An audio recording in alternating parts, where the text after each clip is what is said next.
So good morning, everybody. My name is Brandy Smith. I am with the Hampton Roads Coalition on Aging. We have already given quite a few introductions, so we are going to skip that at this moment and go ahead and jump in. Thank you all for being here, especially our panelists. And Bob, if you would please introduce the first panel and we will get started. Sure will. Thank you. If I just remind people to please go on mute. We have 67 people here, so we're going to try to do this. You might also want to go to speaker view so you can see that the panelists as they're speaking. The idea is to look at some of the issues that are facing Hampton Roads, and one of the things that's been identified is housing for not just seniors but for all, affordable housing. And so we have a panel that we've put together who are engaged in taking action to try to identify the issue and also identify solutions. And to be very candid with you, all 68 of us now are part of the solution.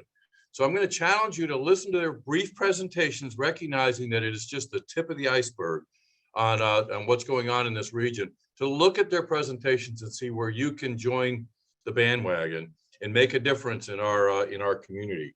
We're joined by John Skirvin, who is with the Planning Council, is a consultant with them and is leading the charge and keeping them focused on that. And you'll understand why the Planning Council is involved after his presentation. Steve Zolas, who is in complete suit, I'm sure, even though he's in the process of moving, is the President and CEO of Senior Services of Southeast Virginia, or Senior Services now. Angela Whitehead, Seniors Unlimited Lifestyles. There she is. And Angela York with Thrive. So why don't we start with John Skirvin? Good morning, everybody. It's a delight to be here, and I'd just like to say that all of the executive directors of senior services are present on this call, from my predecessor to my successor. So it's delightful. And we have Bill Massey, who is the president and CEO of the Peninsula Agency on Aging. My job this morning is to talk about the Planning Council briefly, and then to introduce you to the number one problem facing us when we talk about affordable housing, which is homelessness, and particularly among people who are 50 and over. Because if you're homeless and 50, you look like you're 70 plus. The Planning Council is a regional organization that now is in its 80th year. It is the organization to which municipalities and other organizations turn when they are looking for data-driven understanding and preparation of solutions for human service problems in our region and beyond. And Steve, Senior Services, will be actually moving into a building contiguous with the Planning Council, so there's an immediate collaboration already on the books. When we think about older people who are homeless, this morning, as we're sitting here, there are 297 people who are 50 and older who either are in temporary shelter or are totally unsheltered. So think about how cold it got last night. Think about the fact that you don't have a roof over your head. You may not even have a tent over your head. And that becomes the immediate issue that we're facing in terms of the human toll that homelessness takes on folks. People say, well, why aren't they just old smelly drunks? No, the answer is not. They are not. The reason older people particularly become homeless, and this is based on information obtained from the people who are working in the homeless field, are that they lose a partner, they lose a job, and particularly now with COVID, that's been exacerbated, or they have medical conditions that force them into a situation where they lose their existing home. And the thing of it is that they don't know what to do. So they're not prepared to be evicted. They're not prepared to be discharged. They're not prepared to come back into the community. Most folks, and this is data from last year's COVID hotel situation, is that almost half of the people that went into winter shelter came off the street. They were totally unsheltered. Only less than 10% actually had family or friends from which they became homeless, if that makes sense. So we really are talking about people who are frail, who are vulnerable, and that's the terms that the homeless folks use. And so what we're trying to do now is figure out ways to better bring together the homeless sector, service sector, and the aging sector and the healthcare sector so that we can combine our resources. Because frankly, we've operated in silos. And I can tell you that when I was the executive director at Senior Services, if we got a referral for somebody who was homeless, I'd say, let the homeless people deal with it. That's not the way it needs to happen now. And so it's part of the reason that the Planning Council asked me to be a consultant to this project, which is to create the Coalition for Homeless Elders, because I had expertise in aging, they had expertise in homelessness because they're the administrative body for the region. And as a result, we've been able in the last 6 months to pull together a coalition within the homeless continuum of care, and we can talk more about that specifically. And Senior Services has made a commitment by hiring Rebecca Brown, and I know she's on this call, and she is Senior Services point person and the person with whom you really should connect. She's super. We hijacked her from Colorado. So what the issue for all of us is the lack of affordable housing. And I can tell you, we were talking with the shelter in Suffolk early part of last week. What's happening now is that landlords, because there's an eviction moratorium, are actually selling those properties, and so which have had very low rents because they can get high dollar for their property. But the result then is that when the new owner takes over, he or she evicts those individuals, and they have not prepared themselves to try and find a new place to live. So my challenge to you, and there are nursing homes on this call, there are life care communities on this call, there are home health agencies on this call, all right, is what can you do to create affordable housing? And that might mean that you dedicate one of your beds so that we can, because there are folks now who should be in assisted living because of their chronic multiple chronic conditions. There are folks that actually look like nursing home residents. How can you, as housing providers, modify what you do to increase the supply of affordable housing? Bob, thank you. Thank you. And I would encourage that you use the chat. If any of you have had a thought that I could change the conversation, I can move the dial. Feel free to put that little blurb in chat and let's get that conversation going. Next is Steve Zullas, who is in a complete suit, I know that, from Senior Services, and is in the middle of a move, but also making a huge difference region-wide. Steve Zullas. You're muted, Steve. Thanks, Bob. It's a pleasure to be here. I appreciate seeing all the folks online here, most of which I've worked with over the years in some capacity. I've been working in the healthcare and senior community here for the last 25 years. So I've had the opportunity to work with a good number of folks, and certainly most of the organizations here in some capacity or another. I'm the CEO with Senior Services of Southeastern Virginia. We provide a wide variety of services to the community. The number one difficulty across the country, as well as in Hampton Roads for older adults, is affordable senior housing, which goes right into what John was talking about with the increasing number of older adults who are finding themselves homeless. As Senior Services, we've jumped into this for the first time, really, I think very appropriately so, to work with the Planning Council and the coalition that Rebecca has brought together in order to start to stem this difficulty. Just a little background about senior services. We are in the housing industry. I'll explain that in a minute. We do I-Ride transit, so transportation is the second biggest difficulty for older adults across the country and in Hampton Roads.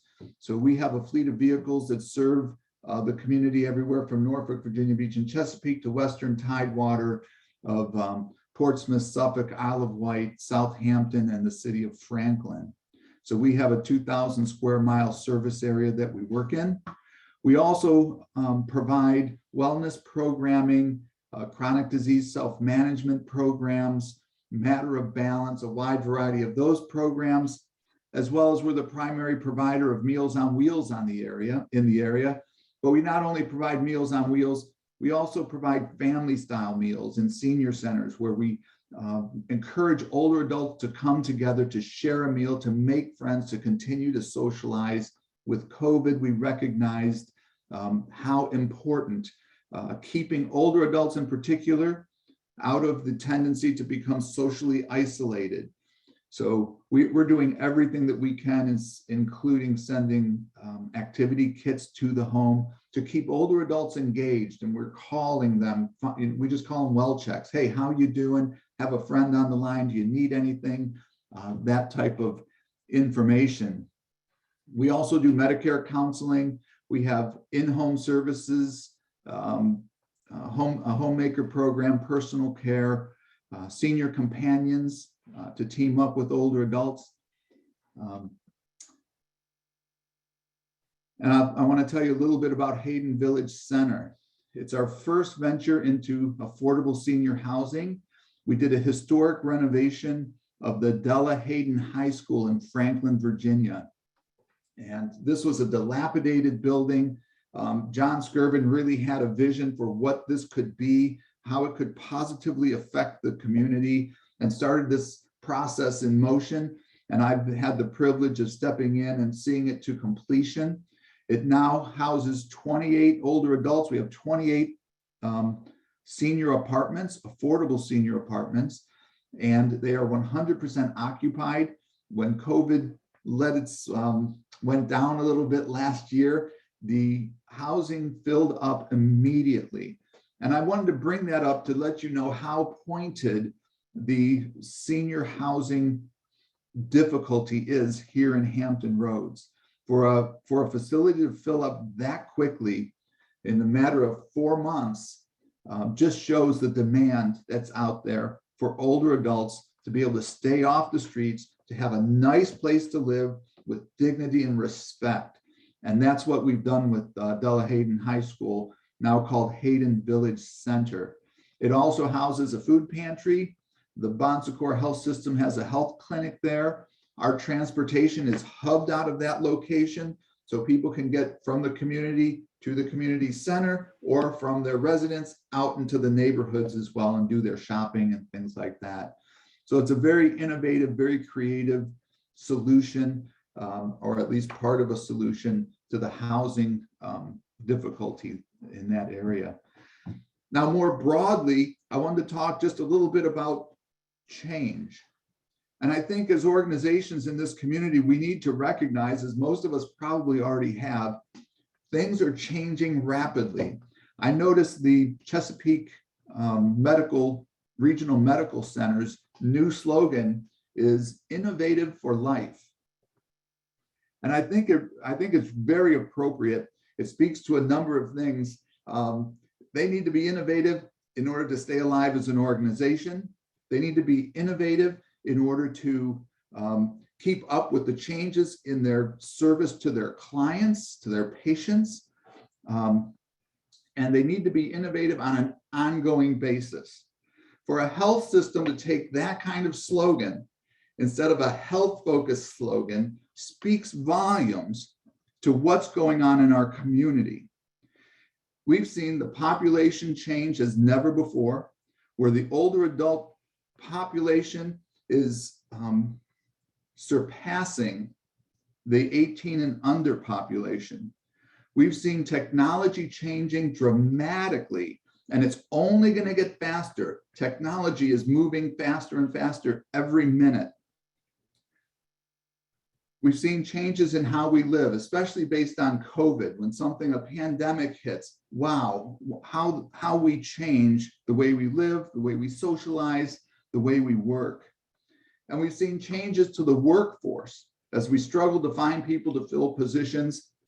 As I mentioned, I've been in this business for quite a while now, and we've been watching for the past 20 years the population. We've seen the charts where, oh my gosh, in these years, the population of older adults is going to boom. Well, it's upon us. And one of the things that we've been watching is, wow, all these people will be leaving the workforce, and the trend of not so many people coming into the workforce is one of the primary reasons that we have a deficit in our workforce. And it's going to continue based on population alone. We can expect it to continue over the next 10, 15, and 20 years. So change is part of what we do. And for us as leaders of organizations and leaders of departments in our organization, we need to start thinking differently. We need to be willing to do things differently than we have for the past 5, 10, and 15 years. We need new ways of thinking. We need a vision. We need to be able to look out and see not only that the changes are coming, but what does that mean to us and our organizations? How do we need to change now, knowing that changes are coming in the next 2, 3 years? And we need to have a willingness to take chances, to change, to take risks that we haven't taken before. When we stepped into the Hayden Village Center project, totally new to us. We had never been in the housing market. We had never renovated a building before. It was a cost process that we had never stepped into in the past. But looking out and seeing housing is the major issue, and as senior services, we needed to be in that. Our board said, let's take that step. Let's go ahead and take the risk. Let's figure out how to do this business. And I'm not going to lie to you, we've learned a lot over the last 5 and 10 years as we've gone through this process and figured out how do we get this project up and running. But we needed to be able to agree that we were going to need to go through a learning curve. And sometimes that hurts. But as we're coming through now, we say, look, we've got a knowledge base that's going to serve us and serve our community that we didn't have 10 years ago or 15 years ago. And we're better positioned to serve the older adult community than we've ever been before. You've heard a little bit about the HealthWise project that Westminster Canterbury, Prime Plus, EVMS, and others came together in order to start to help older adults learn how to use technology. So important because of the way society has changed. I tell people, take a minute and consider if I told you you're not going to have your computer, you're not going to have your cell phone, you're not going to have access to the internet, now live your life. How hard is that? Right? Everything we've in this meeting today, how would we be having this meeting? And it's just a meeting. Now consider an older adult at home who's disconnected from society. They can't go on Amazon and buy anything. They can't order their food and have it Grubhub deliver it to them. We've isolated them from part of society. So all that to say, I know I'm taking up a little bit too much time. I'm done here, Brandy. I wanted to just end by saying, let's work together. We have a lot of new territory to cover as partners and together as a community. So let's work together and figure out where everything's going. And let's be the first to step in and say, I want to be part of this changing society. Thank you. Thank you, Thank Steve. you, Steve. As I calmly work through a technology glitch, but it's good to be approaching problems with solutions in mind and a vision. Angela Whitehead, talk about approaching through a vision and solutions. Welcome aboard. Thank you. A pleasant good morning to all, and I wish everyone a happy new year. Also a year of prosperity, but most of all, good health. To Nanette and the Hampton Roads House Coalition on Aging, thank you for this opportunity to be a part of this very important session today. Our seniors are the foundation and legacy of families and communities. They have paved the way for many of us, and I feel that it's our duty to help them live out the remainder of their lives with care and dignity in a clean, affordable environment that they are proud to call home. There's an imminent need for more quality, affordable housing for our seniors and everyone. According to the Census Bureau, by 2030, all baby boomers are going to reach the retirement age of 65. That's over 75 million that would be transitioning to life after work and would need to adjust life in some way to afford and thrive in this economic landscape. Most will need to survive using Social Security as their primary source of income. Most will need quality, affordable housing, and most will require affordable health care. We are already facing a crisis with the previous baby boomers in real time. Here we can see this is a continuous crisis that we're faced with. In 2006, I was on my way to New Jersey and traveling on Northampton Boulevard. I was at the stoplight at the Burton Station Road in Virginia Beach. And I saw an elderly lady that was homeless. The light changed before I was able to say something to her. I promised myself that on my way back, if I see her, I will stop and speak with her. Lo and behold, on my way back, I saw her again. And I stopped and had a conversation with her. That encounter with her had a profound effect on me and inspired me to do something in her honor and to help other seniors like her. I reached out to our city civic leagues, the community, and city officials to discuss the need to provide quality, affordable housing for our seniors. The journey began with the obstacle of finding land to build an affordable community for our seniors. Many communities do not want affordable housing in their neighborhoods. Let us remember that housing are for people in every community. Locality officials really should support affordable housing. This has been a crisis. Housing is a need that needs to be met. Many of us here are familiar with NIMBY. NIMBY is a huge stumbling block to affordable housing. We definitely need a breakthrough. Now, Seniors Unlimited Lifestyles partnered with community housing partners to construct Tranquility at the Lakes, a 40-unit senior living community. The process took us 7 years for this vision to come to fruition. We had 145 applicants. Construction started in May of 2016. The grand opening at the end of March in 2017. The lease-up process started in April. Tranquility was fully leased up within 60 days. 105 applicants were turned down. That was a heartbreaker. The wait list is currently over 220 now and growing. I must say that we were able to provide 11 homes for homeless residents. So we were able to house 11 people that were homeless, which was a very positive thing. Before the first Tranquility completed, we started looking for more land to build a second facility, considering the wait list. It was very difficult to acquire land again. 3 years later, we finally acquired land in the same locality to build a second community. Hopefully by the end of 2023, we will be adding a 38-unit affordable senior housing to the Hampton Roads inventory.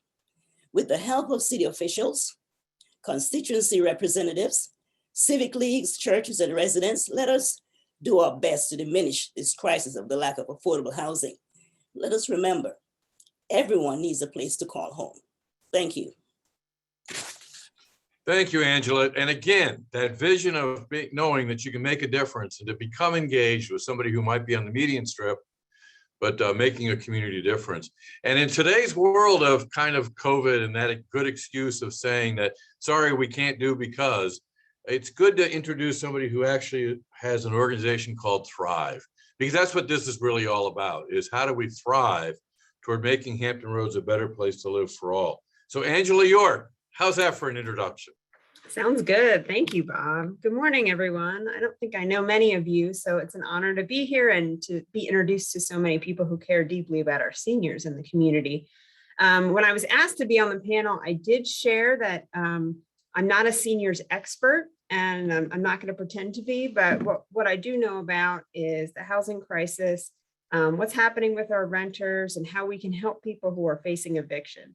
So Thrive Peninsula is a nonprofit in Newport News. We serve families across the peninsula, so Newport News, Hampton, York County, who are on the verge of eviction, who are struggling. This certainly includes seniors, though they're not our target population specifically. So we offer emergency financial assistance. Most of it is rent and utility related, housing related costs. We serve the ALICE population primarily, which if you're not familiar with the term, it's a United Way term, and it stands for asset limited, income constrained, employed. So these are families that have some income, most of them are working, but we also include in that category seniors with a fixed income who do have money to support their everyday life. But a lot of the families that come to us in need of financial assistance have hit a roadblock, whether it's rising cost of medication or loss of income for a few weeks, or their car broke down, or some kind of unexpected expense that has thrown them off balance. And so what we do is we will help them with their critical bills so that they can prevent becoming homeless, try to prevent the eviction, keep them in their homes. And so that's kind of our bread and butter. We do offer a food pantry on site. We're one of the top 5 largest pantries on the peninsula that partners with the food bank.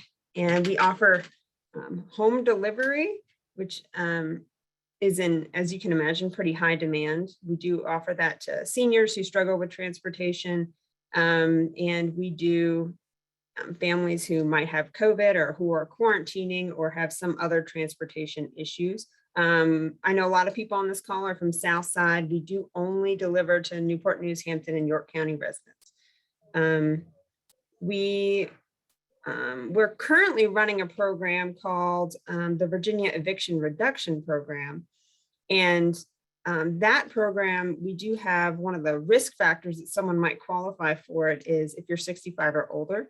So if you're interested in that program, if you have a senior who's 65 or older, the best thing to do is to call the United Way phone number. Well, I see someone put the housing crisis hotline. That's always a good number to call as well. That's in the chat, but United Way is 229-2222, and I'll put that in the chat as well. They'll automatically screen them for the VERP program, which is the Virginia Eviction Reduction Program. So that's helpful. So some of the comments I wanted to make about low-income housing. One of the reasons why we're struggling right now so much with a shortage is part of it is supply and demand. As we know, there was an eviction moratorium for a very long time, and there are still eviction protections in place right now, and they don't expire until the summer. So what's happening is that families are staying in their homes because a lot of them are protected, although they're not protected in every case. So we have a shortage of housing because of supply and demand. But the other thing that's happening is that between 2018 and 2021, we've seen a very large amount of investment firms come to Hampton Roads and buy up housing. This is affordable housing, this is low-income housing. And between those 3 years, it's estimated that about $650 million worth of housing was bought up by investment firms. And they are taking the housing, they're renovating it, and then they are putting it on the market for more money. And so they're businesses, they're looking to increase profit for their shareholders, and their primary focus is not creating affordable housing for our community. But in many cases, it can feel like they are targeting those properties because they're cheap to get and then to renovate.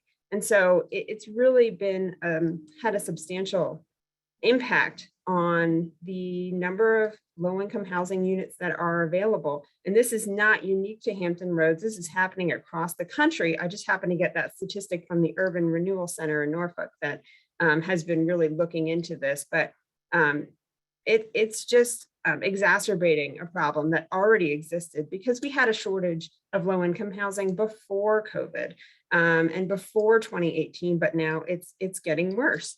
One of the positive things that we can focus on is that maybe not for seniors, but for the general population is that minimum wage is going up, and that's going to help a little bit. So we have to look at some of the bright sides. And I know that some of our seniors do decide to do programs like through AARP CSAP, where they can get some part-time employment. And so their wage would be going up. But some of the things we've seen at Thrive are that we're working with a family who can afford their rent. Their lease expires. This woman in particular worked at Amazon. She made $16.50 an hour. And so right there you think, oh, she's good. She got this job. She's going to make it. Her rent jumped from $900 a month to $1,200 a month at the end of her lease. And all of a sudden, she's in a place that $16.50 an hour doesn't quite cut it. She has to pick up extra hours just to make it. So that is a real crisis that's happening across the peninsula and Hampton Roads, and we're seeing it often. I do want to let everyone know, in case you are not aware, there are protections in place. Again, if someone if you're working with a client who is renting, there are protections in place that to prevent them from being evicted. And the way to prevent eviction is to apply for the rent relief program, which you can get the app. I'll post some things in the chat so that you are aware of some of these resources, but they can apply for rent relief program. Their landlord can also apply on their behalf. And this has to be a COVID related hardship in order to qualify for the program. If it is not COVID related, you can dial 211 to get connected to resources in your area for rent assistance. But what I always recommend to people, if you're going to do the rent relief program or even the mortgage relief program, which is brand new, I highly recommend contacting legal aid to help you with your application or to secure representation in court, because many of the families who go to court who are low income do not have representation. And what we have heard and found is that some of the judges are not following these proper protocols and not backing up these legal protections that are currently in place. And so it's very important that your clients call legal aid to do an application or to get representation if they qualify by their income. So I'll put this in the chat, but they have to call 866 legal aid. It's LEGL aid. And ask for help, because if you can have a lawyer fill out your application for rent relief, that is the absolute best thing to do. And if they can represent you, even better, to make sure that your protections are in place, because part of this crisis is just keeping people in their homes. If we can prevent the eviction, that's a great first start. I think. Thank you, Angela. I think that's all I had. You're welcome. Thank you. It's been exciting to hear that there are solutions out there. And I'm going to be confessing right now, when I was asked to join the conversation about housing to represent Prime Plus, I looked at our mission and said, homelessness isn't part of our mission. But as I started hearing about the issues and becoming aware that, yes, it is, because we are part of the solution. We are talking and engaging seniors long before they think they might be on the path to homelessness. But then as we started getting phone calls during COVID saying, I have to go find a new place to live and there's no place, I realized that the impact of homelessness is impacting our entire community. So hopefully today, the journey toward advocacy is to become aware of what the issues are. And hopefully you've had some moments to say, gee, I didn't know that. Hey, I can do this little thing. I've noticed that in the chats, quite often people are saying, well, government officials need to do something, or the businesses need to do something. What I'd like to challenge you as we watch this video coming up is, what can you as an individual do? Be it, make it part of the conversation. Tomorrow night, when you're out having a beer with a friend, raise the awareness of the pending need, because lots of us are in our comfort of our home and don't even think about that woman in the median strip of Northampton Boulevard. I've been wanting to say this for a long time. Let the video roll.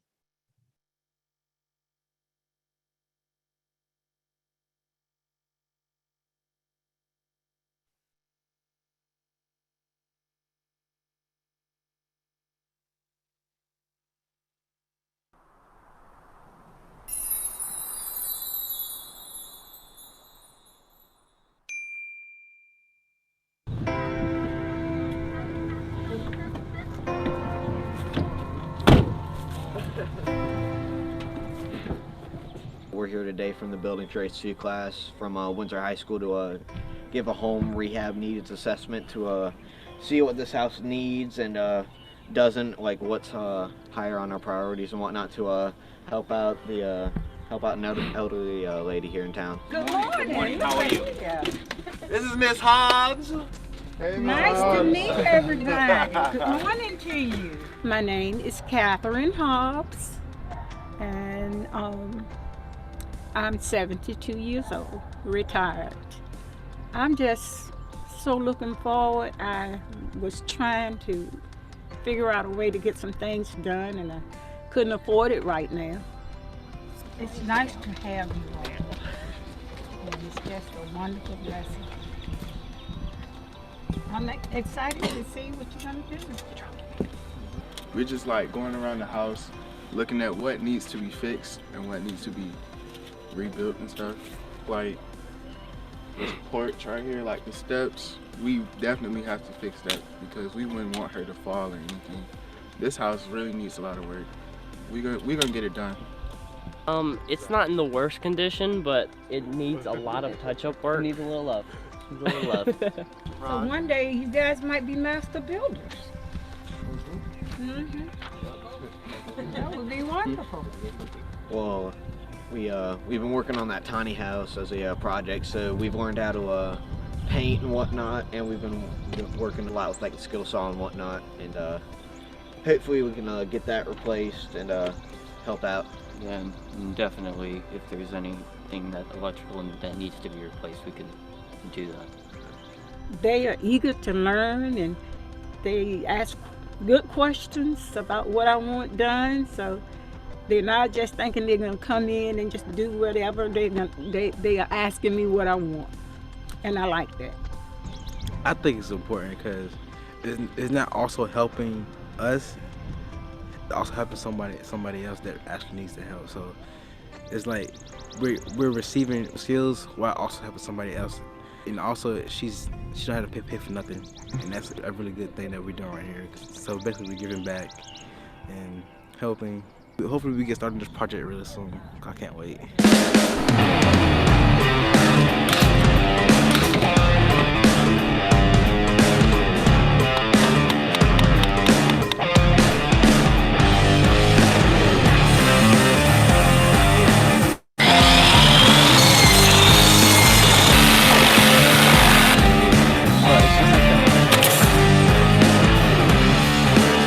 She definitely had a role in that paint. She wanted it like a grayish blue kind of color, and we had to go reach out to these local businesses to see if they wanted to help out. Sherwin-Williams and Smithfield really helped us out with that, so we really appreciate their help and support for this building trade class. But yeah, she chose that bluish gray color. It looks really good for this house.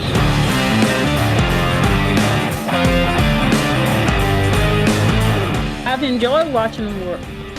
They're a good team. Those young men have worked hard in the hot sun, didn't complain. The camaraderie was great between them. They work well together. They get things done. Because it's a structure. Anything that's structured, we have to have a permit. If it's cosmetic, like what we're doing to paint or putting the fascia on there, we don't have to have a permit. We're building a better structure. We're building the whole structure, all that.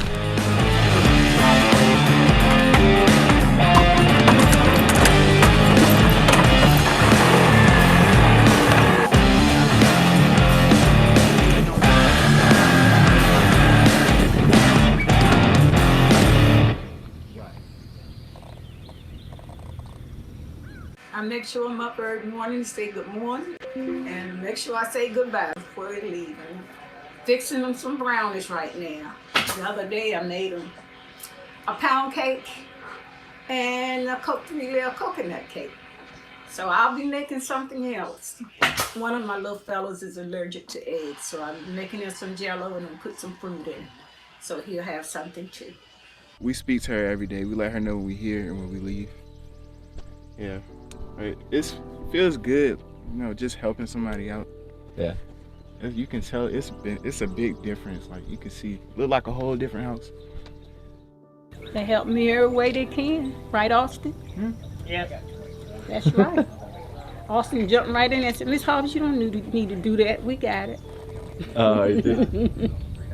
It was something I was doing. I can't remember what it was. Now, what was I doing, Austin? Messing with the mulch. Yeah, you were trying to move the mulch yourself up. I'm always trying to do something, Austin. I like to get my hands and stuff. Me too.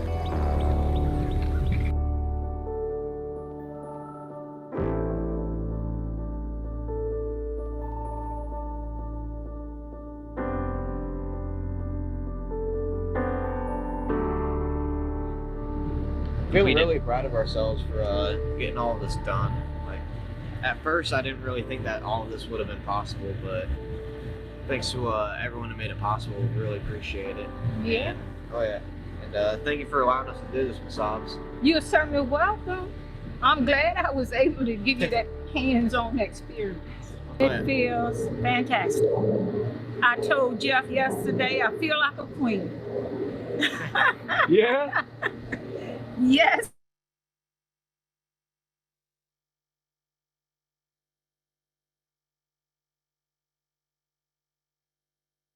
Brandy.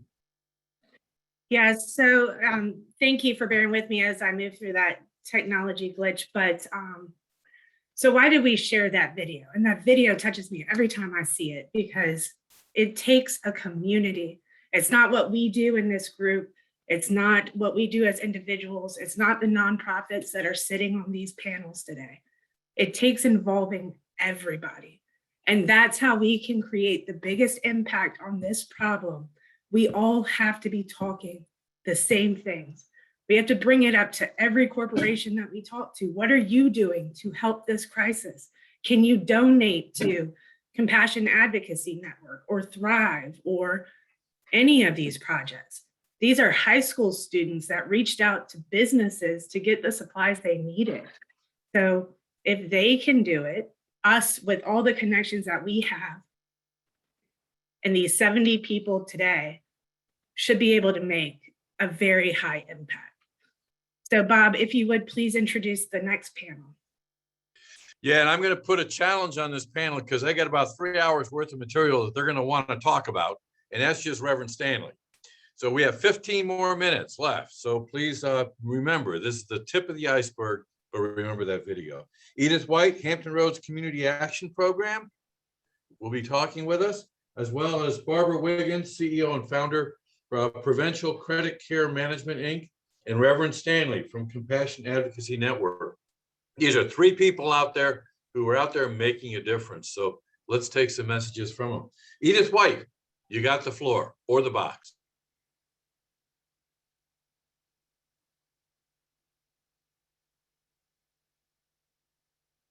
Is Edith with us? Bob, let's move on to the next person. I Okay. don't see it. Barbara Wiggins. Good morning. Good morning. Can you hear me? Yes. Yes. Okay. I'm Barbara Wiggins. I'm from Isle of Wight County, and I am the CEO for Providential Credit Care Management Incorporated.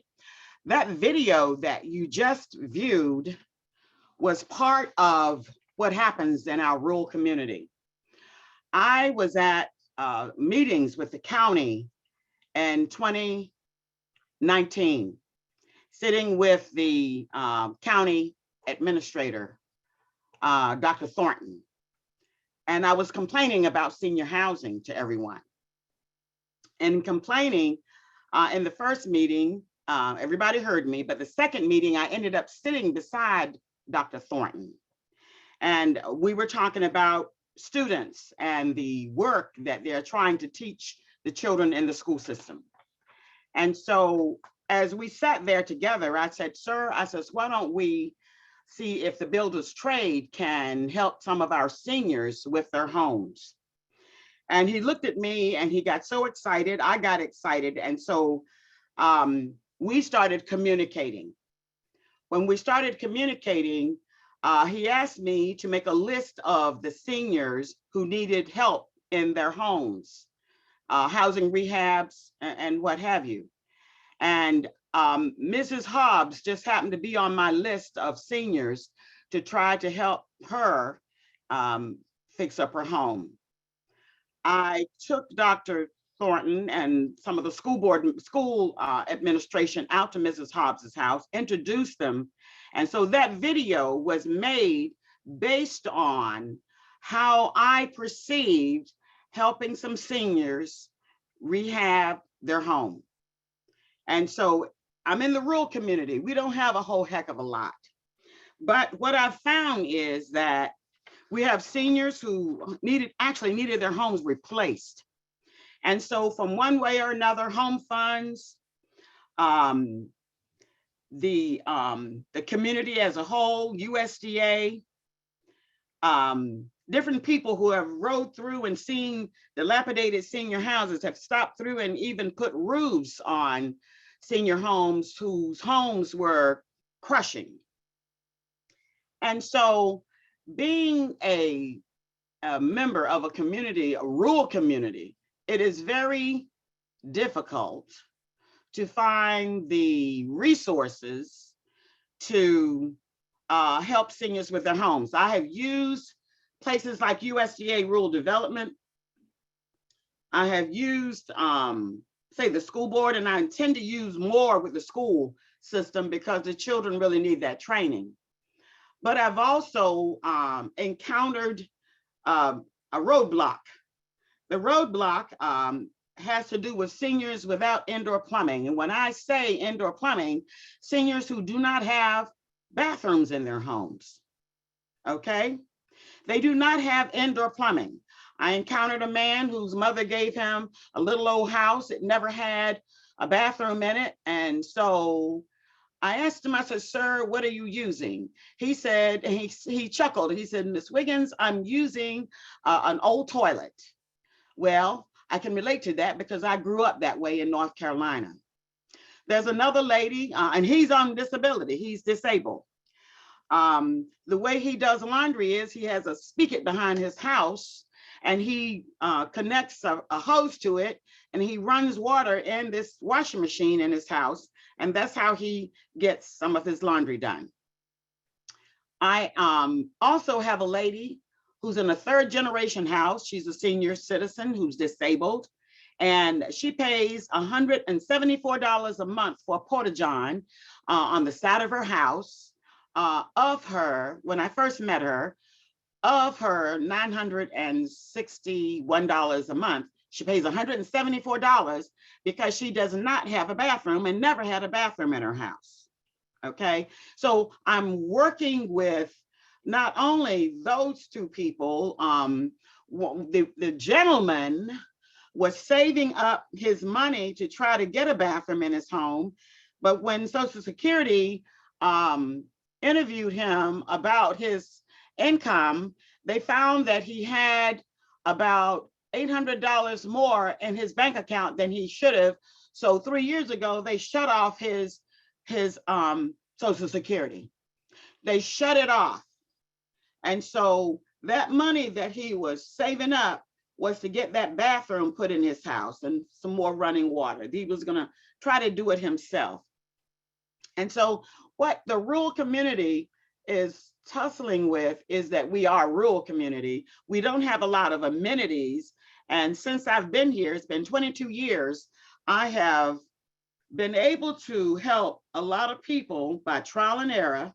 And like Miss Pittman, I call her Miss Pittman, but Miss Hobbs, there are many more. There's a man named Mr. Pittman who had a paper house. He literally had a house that was paper on the outside, that tar paper, no bathroom in his house. And finally, he invited me in his home. And in his kitchen is a big potbelly wood stove, but up against the wall with newspapers from the bottom to the ceiling to keep him and his wife warm. Now, I went through Isle of Wight County Home Funds, Stop Organization, and they were able to tear down his house. And he's got a beautiful 3-bedroom, 1-bath home now, but we got it through Home Funds. Okay, there was another lady who had a toilet out there and it was leaning onto one of those juglets that goes under the highway. The toilet was leaning. She had no bathroom. I went through the same process with Home Funds. They replaced her home and now she has a ramp, a bathroom, and a tiny house, and it's fine because that's all she needed. Another lady had roots and all kinds of things that was distorting her home. And as of 2020, she got a brand new home in Isle of Wight County. And so I say this, I am a soldier. I'm a 20-year retired soldier. I don't believe in leaving people behind. I don't believe in just seeing this situation. What I believe in is fighting until I can get what these individuals need. Now, I honestly am looking at ways and means to get this gentleman's Social Security back so that we can continue with that housing process for him. Barbara, Also, you just give me hope. I just came off of a trip and I kept seeing signs that because of COVID, be patient, we can't provide the service. And what you've just shown us is that where there's a will, there's a way, and you're going to make it happen. So thank you, Barbara, for the work that you're doing and bringing solutions to the table and not just succumbing to the defeat. Thank Awesome you. Stuff. Yeah. You know what? We got somebody else coming up who has made a life, not a living, but a life of bringing solutions to the table. So let's give her a big hand because that's cool stuff going on out in the community. Reverend Stanley, Compassion Advocacy Network, bring us home. Reverend Stanley, you were on. And well, okay, I'm sorry. My name is Reverend Stanley. 4 minutes to bring us home. 4 minutes, wow. Okay, this is all about collaboration. Let's just put this together. This is not about politics. I'm a pastor of the streets and I deal with people that die every day. And they die not because of the fact that they're ready to die. It's because they don't have the resources they need to take care of them. We've literally taken people from cardboard boxes and putting them in apartments. We feed over 1,000 people a month and take care of people. We do all of this through what's called collaboration. We work with so many different systems. If we want to really make an impact for our community and for our world, then we have to stop worrying about our namesake and having my name mentioned and not your name mentioned. You get this grant and I don't get this grant. We need to work together. These people are dying. They're not living, and that's wrong. We need to reach out to each other, break down these walls and build bridges. We have a program called Adopt Someone Forgotten. We've contacted all these different corporations all throughout Hampton Roads, and they're behind us. They're giving us the funds and the things necessary to take care of these individuals. We don't make excuses, we make it happen. And this is what people like Bob Batcher are doing with Prime Plus. It's people that like Southeastern Virginia Training, what they're doing, Steve, all of us are trying to work for a common goal. And that is to give these people dignity and hope, but we cannot do it alone. We need for you to step up with volunteers and with more resources because we can only do so much. I appreciate everyone and what you do. I know so many of you out here, but it's time that we have a voice and that we make ourselves known and that we make a voice for these seniors because they can't scream. They can't talk. They can't, some of them don't understand what's happening to them and they need us. They need us to stand up and say, this is wrong. And I appreciate this panel and everything that we're doing. God bless every one of you. And let's do this together. Let's make this happen for our community in 2022. God bless every one of you. Thank you, Reverend That's Stanley. it. Randy, I turn it over to you. Thank you, Bob. You've done a great job. And thank you to all of the panelists. It's the wealth of information that we've gotten today. And I think the biggest things to take away are it takes time, it takes collaboration, it takes a unity and voice for all of our communities, regardless of status. We must be determined, resilient, and flexible, willing to put our own gains aside to help those that have everything to gain from our help. So there were a few questions that came up in the chat, and I think that we still have quite a few very experienced people that can help answer some of these questions. Nanette had asked, what is the difference between Section 8 housing and tax credits given for housing? Does anybody, please don't be shy. If you have an answer, we would love to hear it. This is John Skirvin. I think I can take that one quickly. Tax credits are, let me start and say that a stick of wood costs what a stick of wood costs. So the way that you build affordable housing is to get lower interest financing. So the tax credits are a way for developers, if they guarantee to provide rent-controlled housing or affordable housing, that they can qualify to get tax credits, which they then can sell. And what happens is the buyers of the tax credits, which might be banks or other large investors, give the developer cash in return for the tax credits. And the developer uses that money to build the building. The other question was, what's the difference? Housing choice vouchers are based on an individual's income and are issued through the public housing authorities. And they can either be associated with the apartment that's called project-based, or they can be portable. And so an individual will qualify, she will get the housing choice voucher, and then she has to find a landlord that will accept that. And then she pays 30% of her income for housing, and the housing choice voucher pays the difference between the actual rent. However, the rent is based on something called fair market value. So in the example where the rent went from $900 to $1,200, the fair market value might be less than $1,200. Thank you, John. That was very helpful. And it can get quite confusing for everybody that's not dealing with it on a day-to-day basis. And thankfully, we have such organizations like the Planning Council that can help us navigate some of that.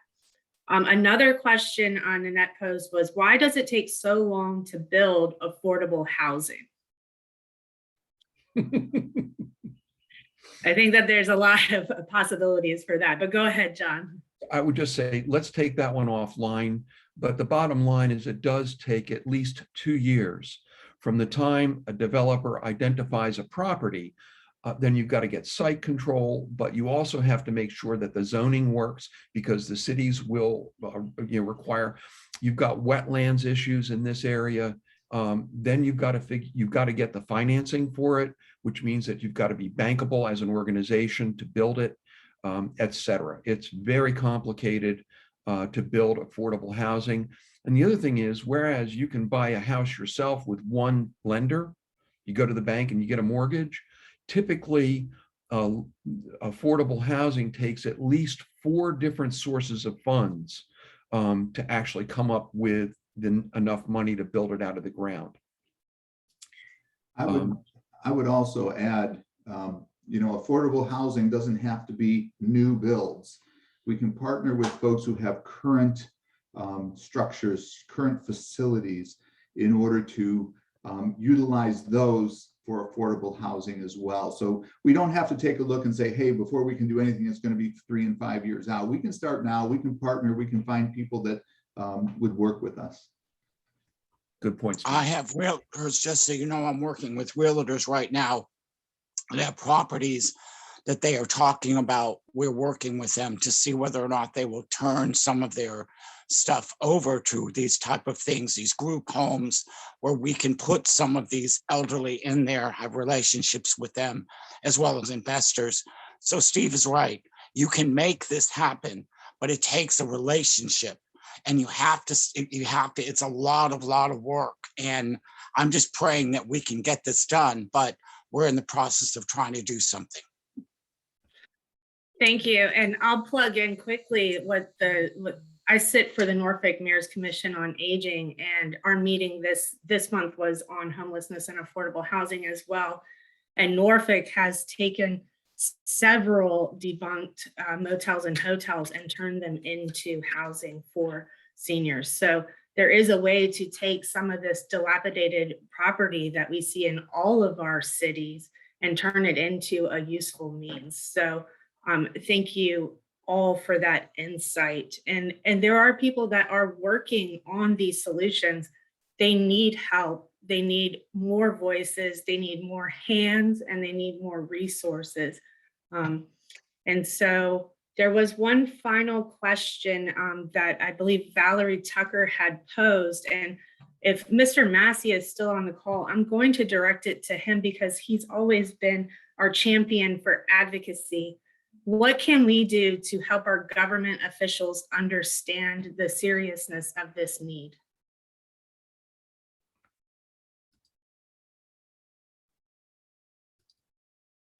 I'm sorry, I think Mr. Massey has stepped away. Is there somebody else that would like to field that question on how are we effective with advocacy, not just calling and emailing, but what does it really take to get our government officials to understand how important this is? You've got to get in front of their face. You've got to get in their face, and you've got to go to their office, and you've got to sit there, and you've got to give them examples, and you've got to let them know. People, when I go to their office, when I go to these mayor's offices and these people's offices, they go, oh no, here he is. I don't play. I give them examples of people that have died, people that are homeless, people that need our services. I don't play. I don't do politics. We have to stop doing politics, and we need to start putting this in their face. Get petitions signed that we want something to happen, and it will happen. Yeah, I think Brandy, somebody I'll take else. a swing at it, having been on that side for 20 years. Come to the table with solutions. Don't necessarily look toward, here's my problem, you guys have to fix it. Also, come to the table all the time, not just over one issue, but get them engaged. Let them see the world through your eyes and how you can provide a solution and make life better for the leadership. As I used to say when I was in government, bring the brick, I'll provide the mortar as a city leader. And so come to the table all the time.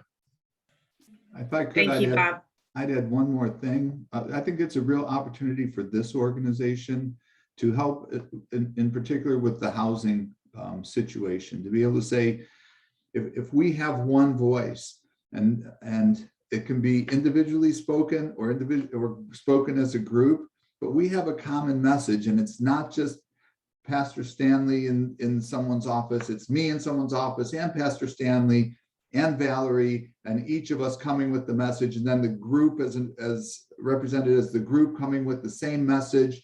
And really it's an education process. What I have found in working with our officials is once they truly understand the situation, they are motivated to help and assist.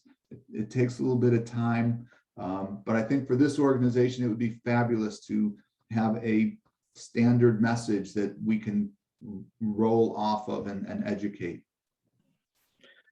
But you're right, Stephen. I was just taking notes that it's time as the organization, as the coalition